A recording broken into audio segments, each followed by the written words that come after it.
Nabil Anane not accepting Superlek's excuses following their fight at 1172. Bokang Masunyane calls for Jared Brooks at 1173 and Thant Zin sent back to one Friday fights. This is the One Championship Media Show coming up next on Fighting with Friends.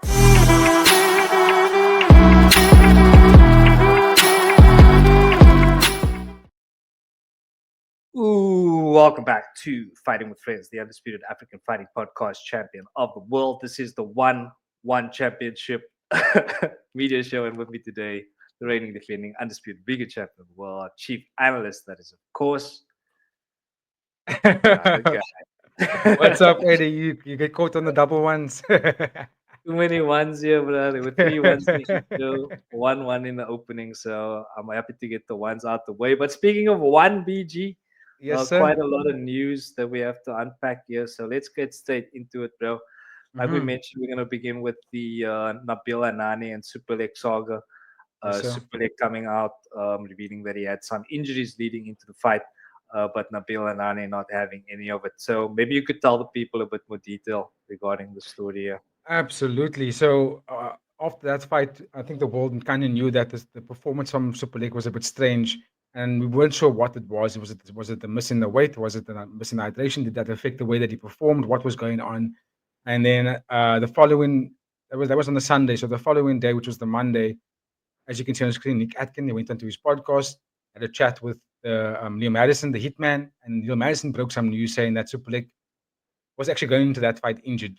So in this video that we have on screen now is a follow-up from that conversation with Nick Atkin again, which we'll put the link in the description, along with Bokang Masunyane, talking about Super League breaking the silence, and this is what they have to say, and we will reflect on it a little bit afterwards. As well on this is the coolest possible answer apparently for the nature documentaries on the plane. Yeah, so I was going to quickly just discuss some of the latest news. I don't know if you care to chime in on it, but don't know how much you know about. But yes, I guess the thumbnail I did put Superlek breaks his silence, so I have to bring that up quickly. The Superlek. First of all, Bucket, what did you make of the Superlek Nabil situation in 172 in Japan? Were you kind of too focused on your own? Because I know it was in just 2 weeks before your fight, but I guess you were aware of everything that happened. What was your take? Yeah, I was aware. Honestly, I knew Nabil was very good, so I was shocked that with the Superlek fight, but I didn't take much consideration into it. But in my own opinion, I still think Superlek is one of the best fighters in the world. So I'll be excited to see that rematch too. Yeah, I have found because the reason I bring it up is Superlek. He didn't really say much before or immediately after the fight, and then I had Liam Harrison on the show right after, and he said, "Oh, I've been hearing, Superlek wasn't, 100% going into the fight. That's all I'll say." And then I heard other whispers that he had injuries, for 3 weeks before and didn't train. I told Nabil that last Friday before your fight, I was caught up with Nabil, and he wasn't happy when I said that because he all his response was he showed me like shoved his hand right in my face. I was like, oh fuck, it's gonna kill me. But he showed me he had like a broken hand. He said, oh yeah, I trained for my whole camp. I could only use one of my hands, and I was doing Ramadan as well. Like, yeah, he was injured, but so was I. My preparation was tough. So, but what I'm Okay, so Eddie, let's just get your opinion on that information that we got there now, because that was what was said from Super League. It was what was said to Liam Madison. He came out on the podcast. He basically regurgitated that information to Nick. And I like the response from Nabil. I don't know if you share the same sentiment, but I like the response from Nabil there. What do you think? Yeah, bro. I mean, look, this is part of the fight game, bro. I mean, it's more often than not that fighters fight with injuries, and it's obviously something Yes. that we're not always aware of, but it's part of the Yes. game. And if you feel like you're not in a position to compete to the best of your ability, or you feel like it's going to compromise you, then you should pull Yeah. out the fight. You know what I mean? You should have. Yeah. I don't. I'm not really with this idea of making excuses after the fight and saying After, this yeah. was wrong, this was wrong, this was wrong.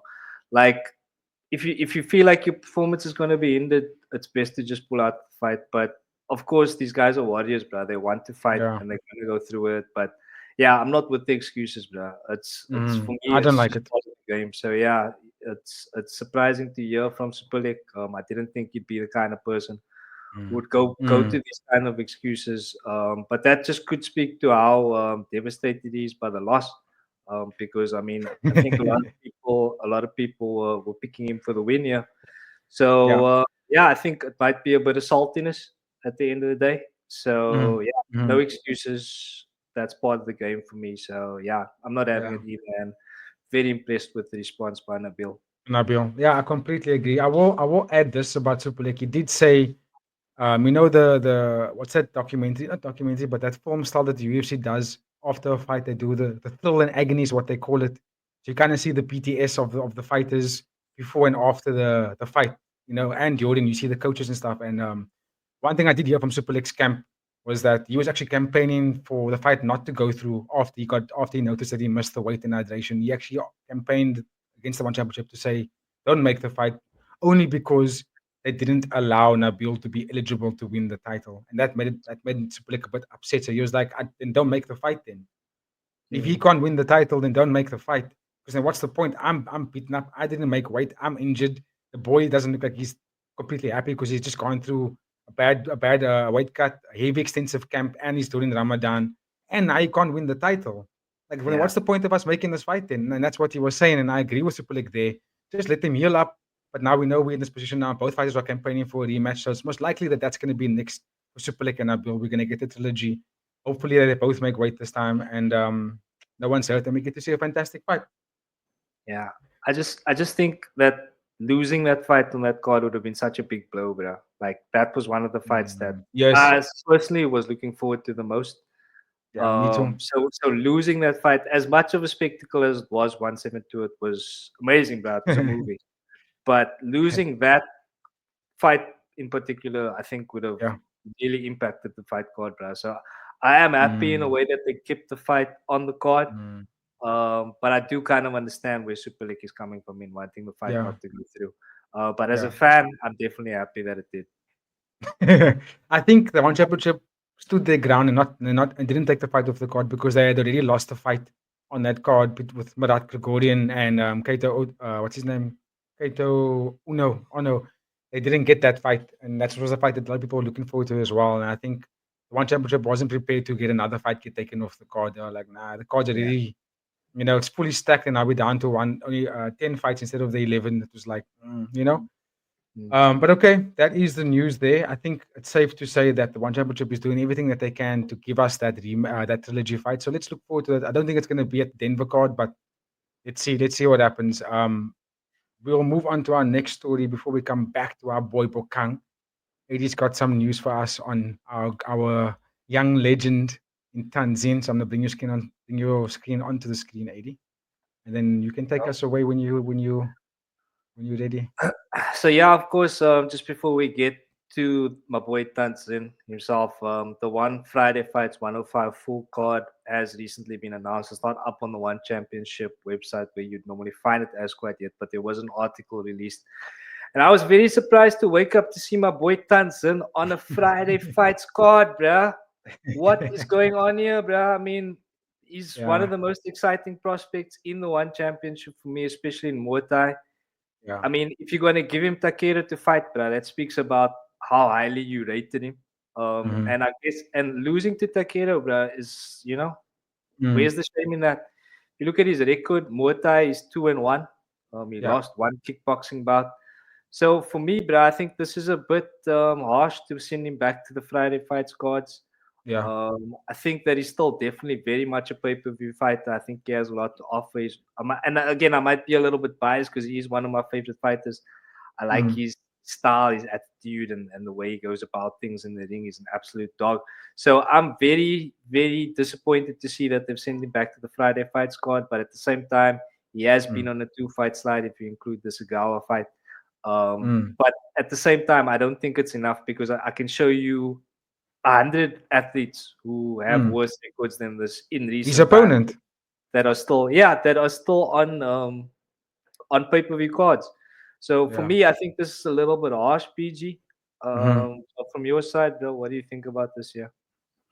Yeah, me too. I do find it a bit strange that they, because it's kind of like if I'm the athlete, if I'm Thant Zin, I'd be a little bit off put by this because it's like you want me fight, you fight. I'm fighting on a pay per view card, then I'm fighting on a fight night card. Then you got me on and he fought he fought two pay per view cards by the way, and I'm fighting the one Friday fights. It's like, what are you trying to do with this athlete? Because if we consider young talents in the one championship, you've got the Stupanan brothers, you've got the Fraggery, you know what I mean? You've got what's the other one's name?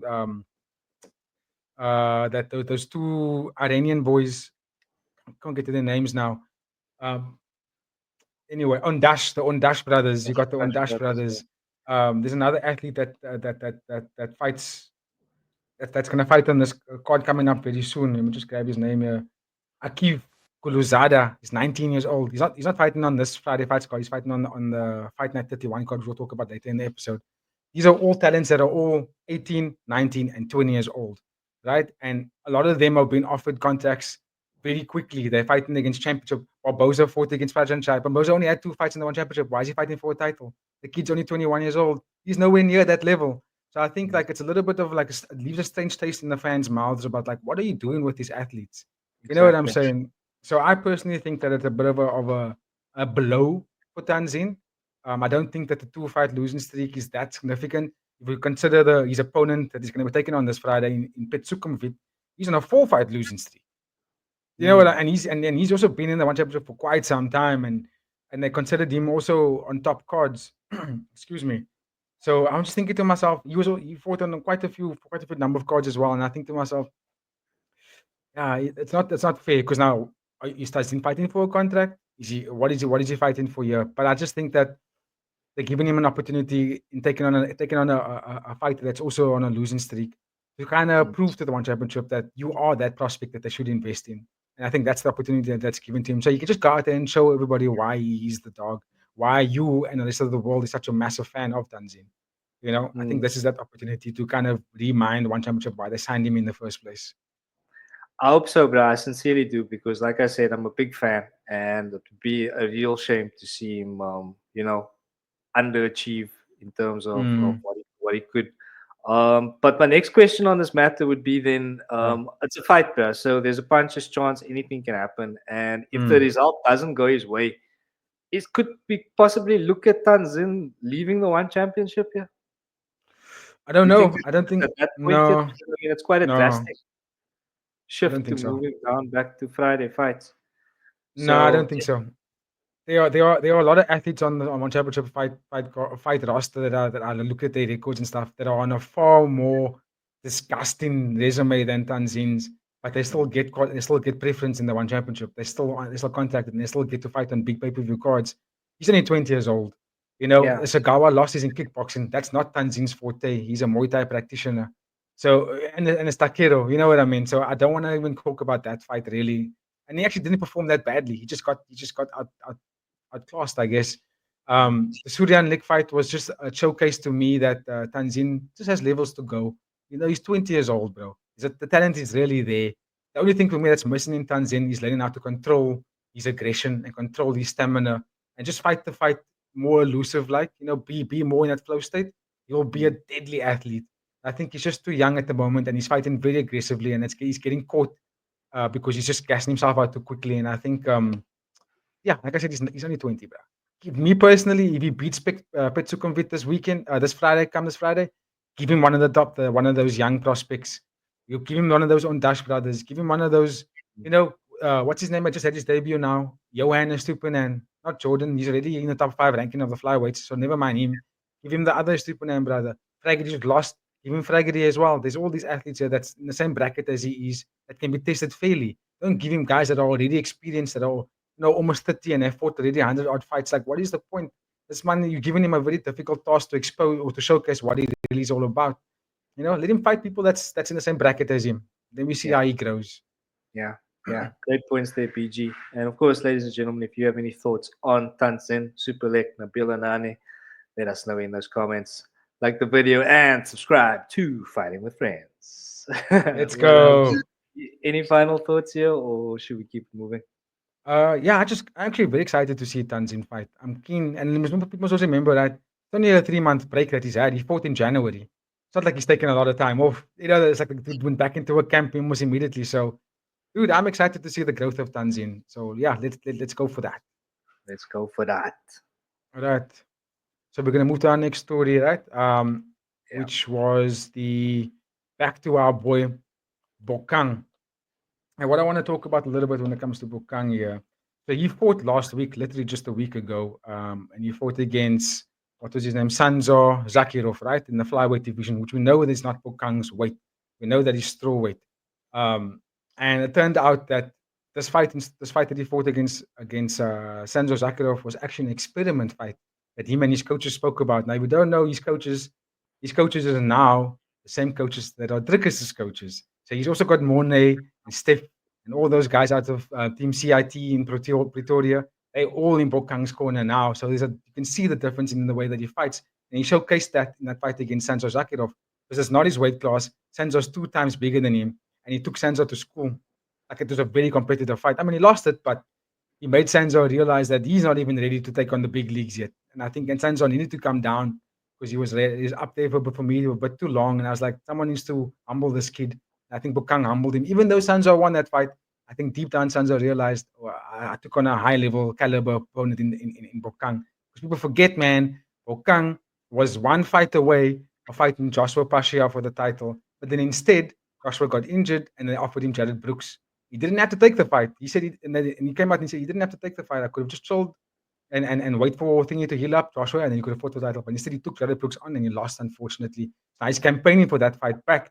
After that, he fought obviously Mansour and he lost against Mansour.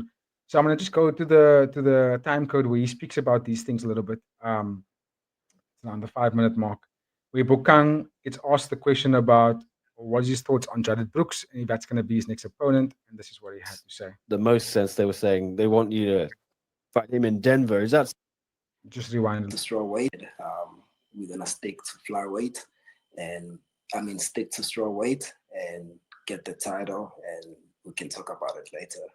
If I win title at flyweight and so forth. Yeah, they seem to think now you and Jared Brooks makes the most sense. They were saying they want.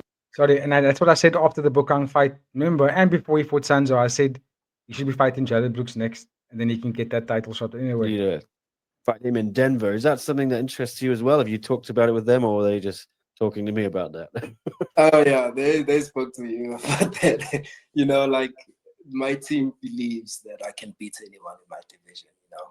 And they believe I've got a potential of becoming a world champion, which is very nice because it's something I've believed within myself, and it's nice to know that there's a team that will back you for that, and they really believe in me becoming a world champion at one championship, and they know that I've got heart when it comes to fighting. I fought 2 tough fights recently.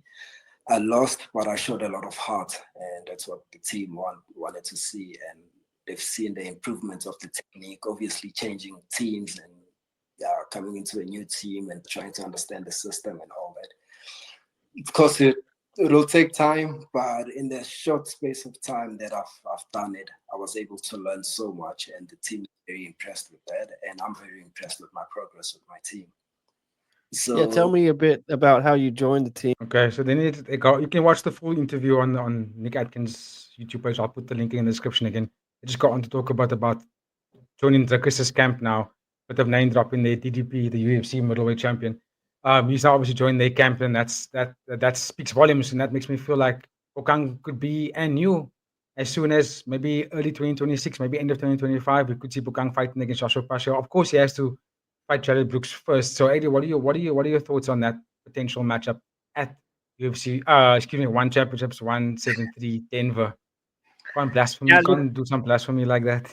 I mean, look, bruh, it's all crossing over now. We have Dirk's team coaching Bokang, so it's easy to get confused, bruh. It's all just becoming one big fight organization. But I'm super stoked about that because it's proven that champions come out of that camp, bruh. So out of that gym. So I'm super hyped for Bokang. He's shown a lot of promise in the fights that I've seen. I've only seen 2 of his fights, the Malakia fight and most recently Sanzo Zakirov. Akirov, yeah. So yeah, he did lose both of those fights.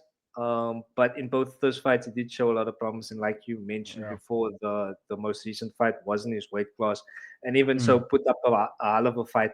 So yeah, I'm super psyched for that. Mm. As far as the Jared Brooks fight goes, bruh, I think Jared Brooks is our level competitor. These guys have fought before, and of course, but Jared won Bokang that came up first a little one. bit short, yeah. Yeah. So I think, bro, with the new camp, let's fucking go, bro. I'm super hyped for this new camp. Let's kick Bokang a fight at his proper Yeah. weight class, bro. At his weight. Let's Yeah. see let's see him do his thing, bro. I'm super hyped for that. Yeah, me too, me too. There are a couple of other things that I did jot down in the time after watching this full interview, but I won't go into too much depth with all of them. You can go check them out. We just kind of talks about the matchups that could potentially happen in the strawweight division to see it move. And I think both Nick Atkin and Bokang came to a conclusion that I agree with him that the strawweight division in MMA for one championship is actually filled with elite strikers. If I could just draw your attention to it very quickly, just give me a second, yeah. Rankings.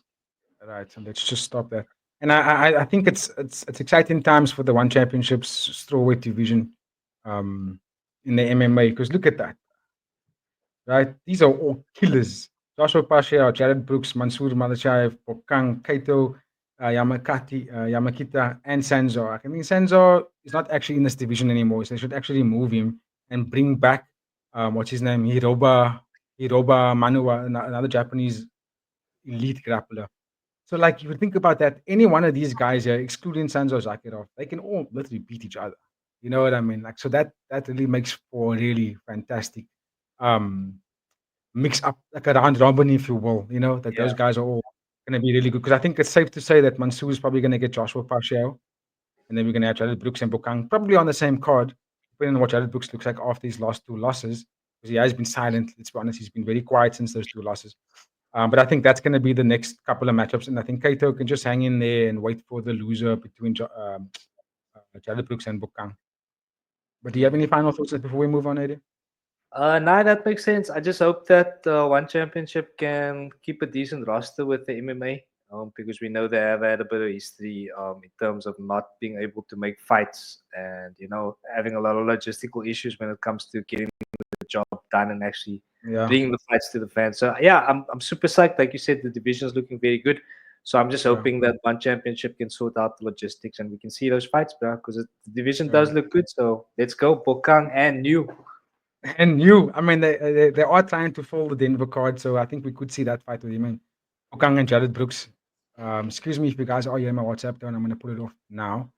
Um, yeah, Jared Brooks and Bukang could fight as early as 1st of August. So let's go for that. Now we're going to move 80 into our last chapter for the evening. And I'm going to bring up the latest announcement for a fight card that I am really intrigued to watch. And that is one Fight Night 31, Kong Tawani taking on Nong O, the legend, the 8-time former Bantamweight One Championship Muay Thai champion. They're fighting for a second time, right? They are. And on that fight card, we also have, as you can see on screen, Tai Rutolo taking on a relatively newcomer in Dante Leon. Like Dante Leon, he's a BJJ champion, but he's only had one fight in the one championship so far, and then immediately he gets a title shot. So yeah, I don't know what you make of that, but let me just quickly scroll down before I get your thoughts on this fight card, 80. The other fights on the fight card, I don't know any of these two guys. I think I might have seen Isi Feti Kifo fight once. I think I've seen him fight once in my entirety of watching the one championship. I haven't seen the other athlete fight before. Nazo Trujillo, we've both seen this guy fight before against Liam Nolan. That's going to be a fantastic Muay Thai bout. Can't wait for that one. Sam Fairtex is back against Abdullah Tayakiaev. That's going to be a fantastic fight. And then Sean Klamika, we've watched him fight against. Remember, he fought against Johan Estupinan on Johan's debut. He lost that fight. He's taken on a very, very scary prospect, Nakif Kuluzada. Beautiful fight card so far. So, Eddie, can you give us any of your thoughts on what you think of these current matchups? The card isn't fully booked yet. There's still some fights to be announced, but so far, this is what we've got. Yeah, but I mean, look no further than Nongo Hama, bro. Absolute legend in the game. Everybody comes to see Nongo fight, and with good reason. Absolute stalwart in the one championship. Fantastic record. I think it's 11-4 or something like that. So yeah, He's he has been on a 2-fight slide recently, but as you know, Nonga only fights the highest caliber opponents. Of course, Yeah. Kimran Nabati, who had that incident that we have covered, I think. Have we? No, we haven't. We too hot so to talk about it. Yeah, we got to move past that. But yeah, he did lose to Kimran Nabati. And then of course Kong Thorani. So yeah, Oh, super hyped for a Nongo fight. Always hyped for a Nongo mm. fight, and yeah, to see these two throw down again is gonna be a lot of fun. Beast, bro. I mean, it's title implications. Sorry to interrupt you there. It's title implications on this fight because they were Nongo was almost. I think they were guaranteeing him a title shot if he had beaten Kong Tawani because Kong Tawani is ranked number 2 or 3 in the division. So it was like, and the title is currently vacant. There's no Muay Thai flyweight champion at the moment. So I think like this fight we're gonna see on this matchup, which I think is taking place May 3rd. It will be May 2nd for us in South Africa.